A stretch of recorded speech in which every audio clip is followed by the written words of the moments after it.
Okay, we are back in Orion. Where we last left off, we went through the prologue of the game, we got our declaration of destruction, and now we are going to move forward in the storyline and see what we can do to kind of avert the crisis. Or at the very least, go out with a bang, because that's how we roll. Anyway, this line was kind of cut off due to the way I tried to break the video. So, he's going to go through with it, yes? That's right. At least so long as I don't veto the proposal. And you're going to, right? Don't be silly. Of course I am. What if the entire council opposes you? Leave the politics to me, Arwa. You stick with the science. Ah, but the two are far more intermingled than you might expect. Maybe. But this is too big for you to get involved in. Let me handle it. Well, Don't tell me you... I'm sorry, okay? I was having too much fun with it. I had to deploy. That thing is too dangerous! Risks breed rewards, Kiyomi. No, not this. This is too far. Sorry, but I'm afraid it's already out of my hands. You and that damn computer program.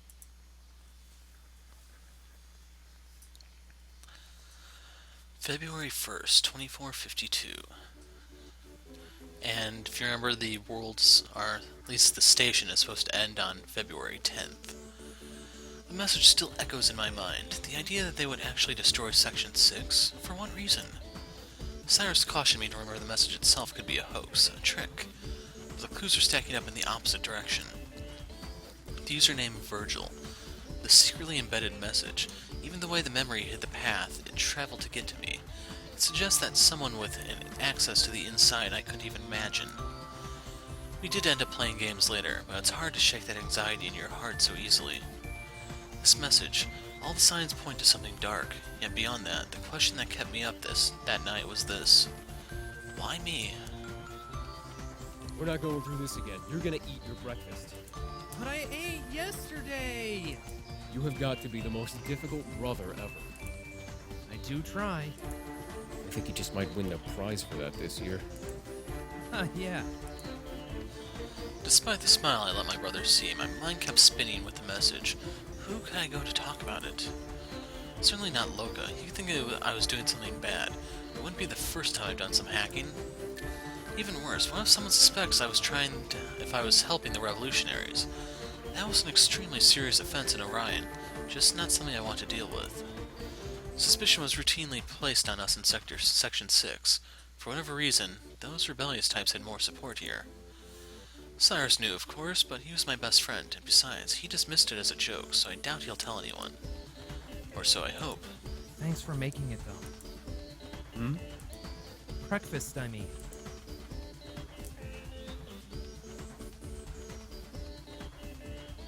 Oh, right. No problem, little man. Don't know where the line went?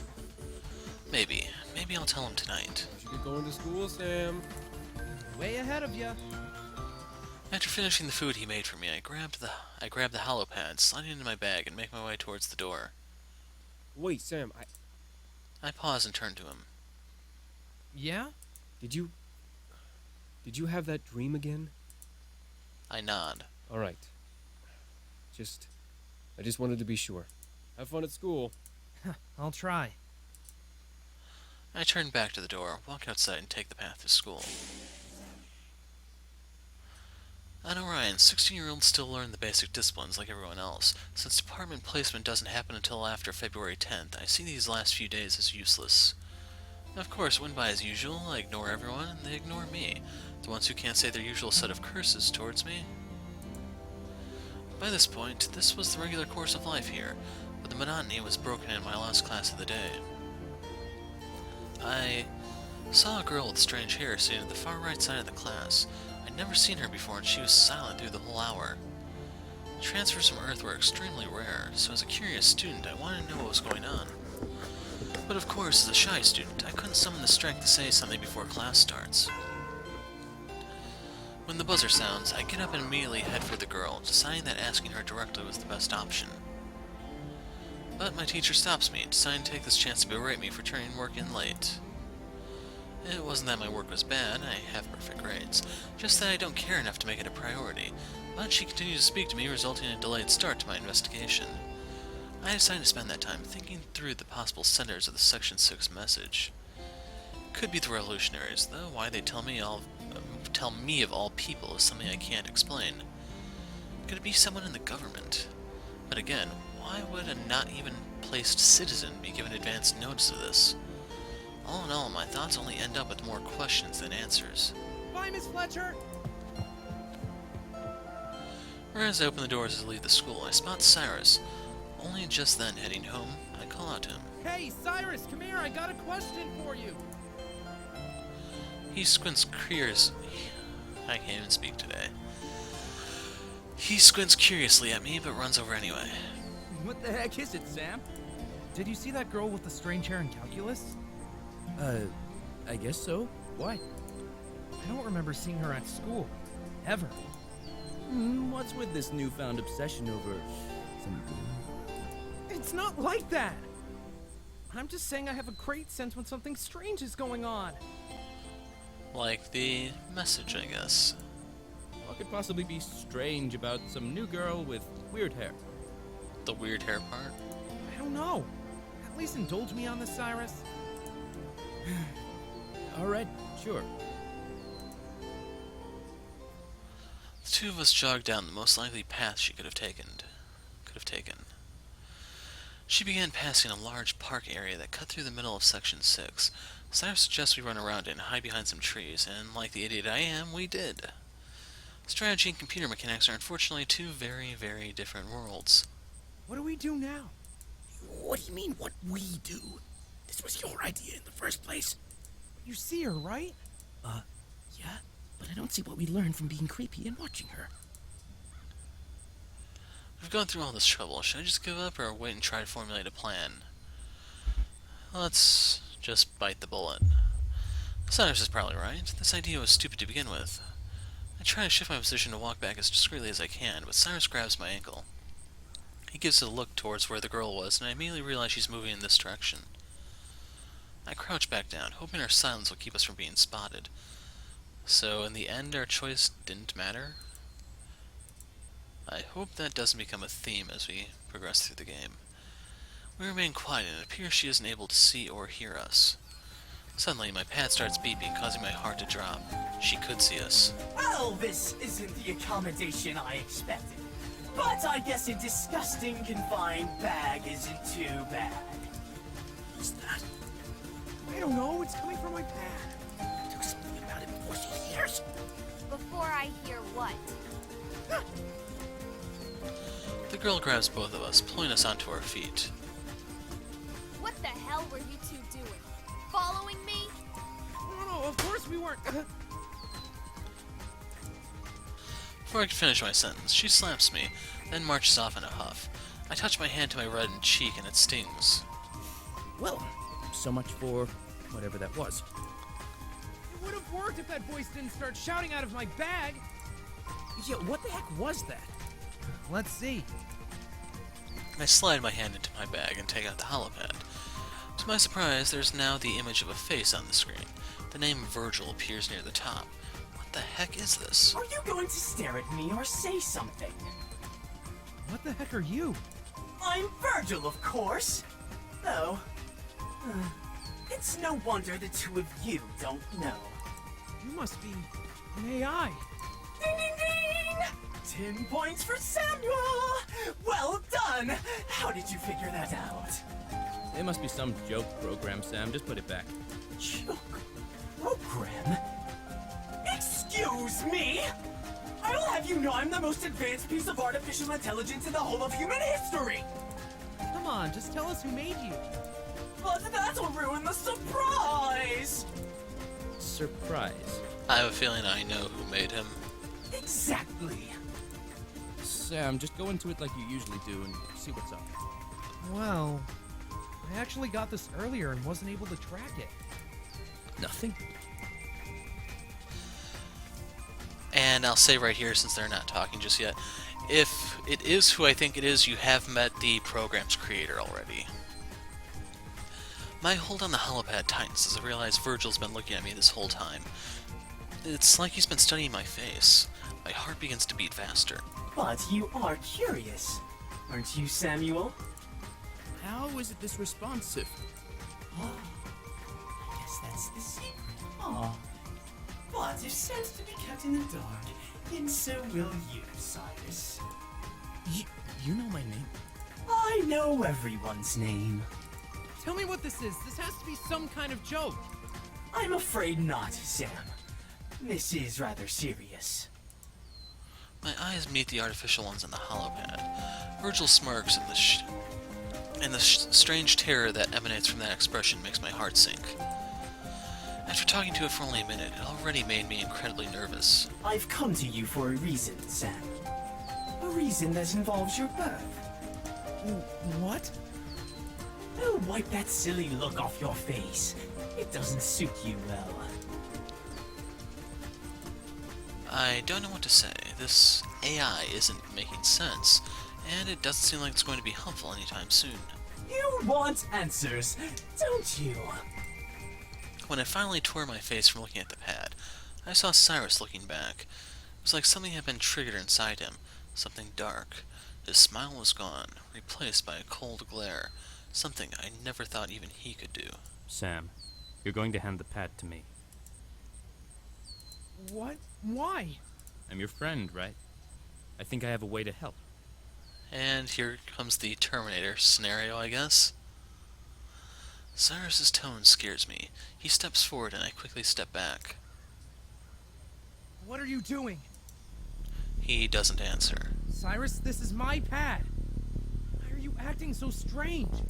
Oh, how delectable! Neither of you two knew about the other. Oh, I wish I could eat. Popcorn fits perfectly. Nervously, I turn away from Cyrus and try to run. In what must have been a flash of light, Cyrus moves forward, wrapping his arms around my waist and sending me into the ground. I see a bright light. A light that echoes? A light I can't touch. A neuralizer?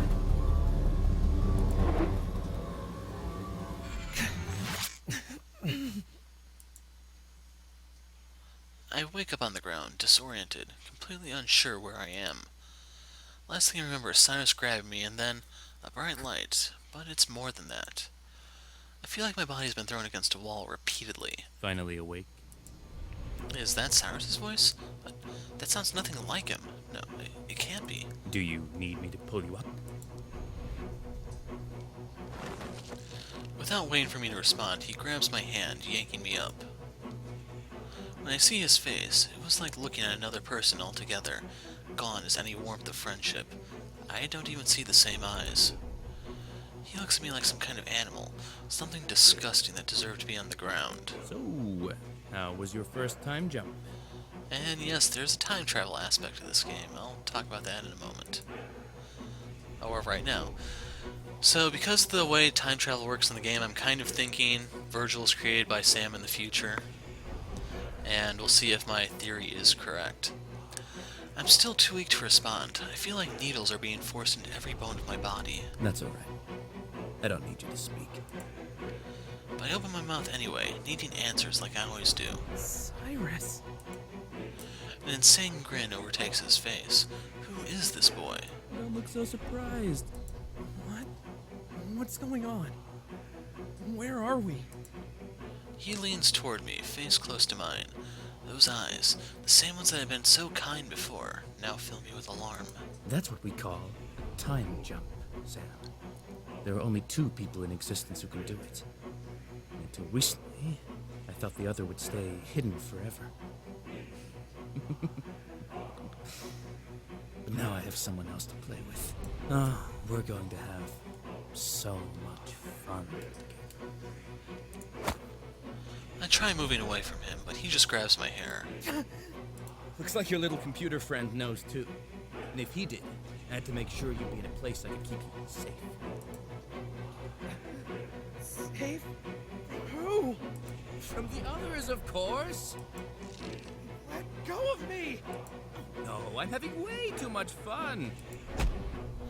I try hitting at the hand pulling my hair, but he just grabs my free wrist and slams it against the ground. Pain shoots up from my forearm, making my entire upper body scream at me to get out, to do something. But between the wall and Cyrus, I'm stuck in a trap, and he's too strong. What the hell do you want with me? I want to deliver you to my own friends. There's some lovely people on the council who've been looking for you for long. Looking for me? You don't get it, do you? You're just like me. Or a weaker version of me.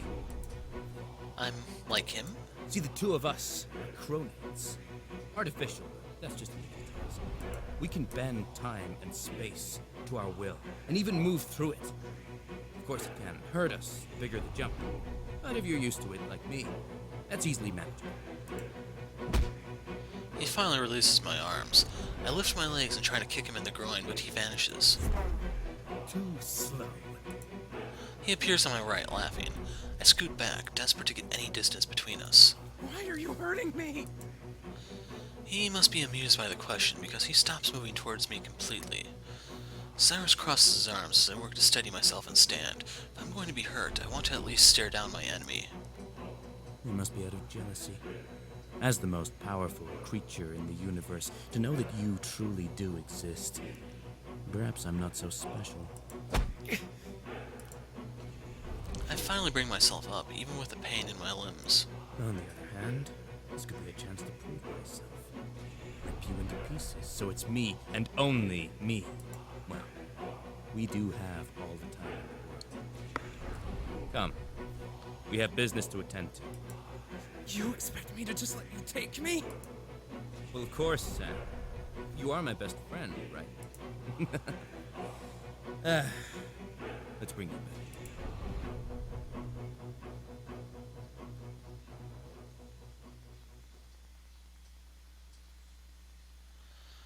And on that note, we can put another break in the video. These chapters You're are gonna be shorter alright, than I little guy. thought they would be. Don't worry. I'll always be here to keep you safe. So, the time travel aspect has been revealed. We don't know the specifics on how to control it, if we can control it, or anything like that, but now you know the basis behind my theory. And we're going to call it quits here. We'll see what's going to happen with Cyrus, who we're playing as now, stuff like that. But that's next time. And until then, I'm the Hero of Light. Thanks for watching, and goodbye.